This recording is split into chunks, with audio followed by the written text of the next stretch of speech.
Hey everyone, it's Wayne here. Just wanted to take a few minutes to talk to you about something that Sabrina and I are really excited about. It's a new initiative by Sustainable Faith called the School of the Contemplative Life. It begins in January, and it's a leisurely but substantial introduction to the Christian contemplative tradition.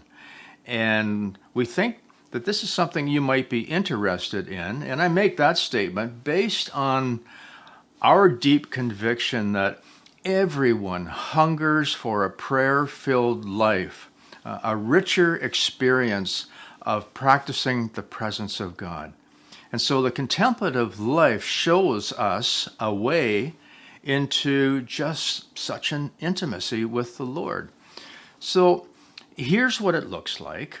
What you would be doing, you'd be entering into a 2-year journey. You sign up for 1 year at a time, and you're journeying with a few others. It's like we provide you with a band of brothers and sisters, and I emphasize that because this is not a solo trek, as one might think when they think of the contemplative tradition. No, this is very communal, as well as what is going on in your own life. And why we think this is critically important is that there's something very rich and dynamic happens when we are learning with a few other people that are carrying a very similar passion. Maybe you have experienced that kind of a powerful interactive learning experience in the past when you've traveled together as a community, really sharing your experiences with one another and how rich that can be.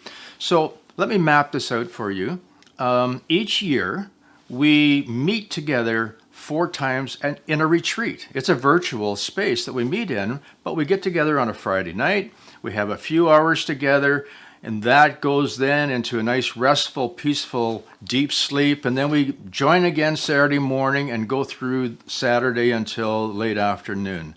We're doing some things together as a community. You'll have opportunity to have some individual communion time with God, and then we come back together and unpack or process those experiences.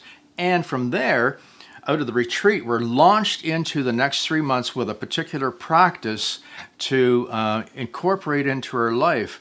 And so these retreats are wonderful. I think the most powerful part of this school is what happens during those 3 months between the retreats, because this is where we are weaving these practices into the very fabric of our life, the very context of our particular worlds. And this is critically important because we don't want to just simply be adding practices to an already engaged life. How does this dovetail with how we are living our lives? And the other thing I think would be helpful to know is how these 2 years are laid out.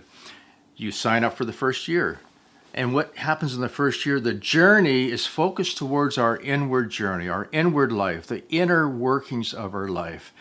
And then what happens if you go into year 2, you'll notice the focus begins to shift, connecting the inner work to the outward journey, to the outward works. How does this all play out in loving our neighbors?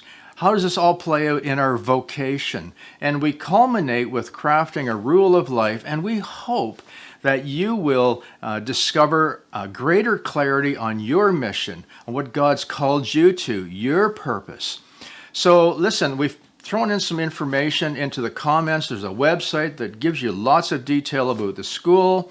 There's a couple of information meetings that Sabrina and I have scheduled, so jump on one of those Zoom meetings and find out more about the school, or just shoot me an email. And it's listed there as well. And let's get on the phone and talk about this. My closing thoughts are this. The contemplative life is a life centered on giving our loving attention to God in all that we do. Fundamental contribution of the contemplative tradition is that its practices are constantly fanning the flames of our first love. Think Revelations 2, verse 4, in essence saying, love God with all of your heart. Love God with all of your heart. Love God with all of your heart. Apart from this, you can do nothing. I bless you in the name of Christ. As you consider what's being offered here, may you experience God's grace and peace in this season of your life. Bye for now.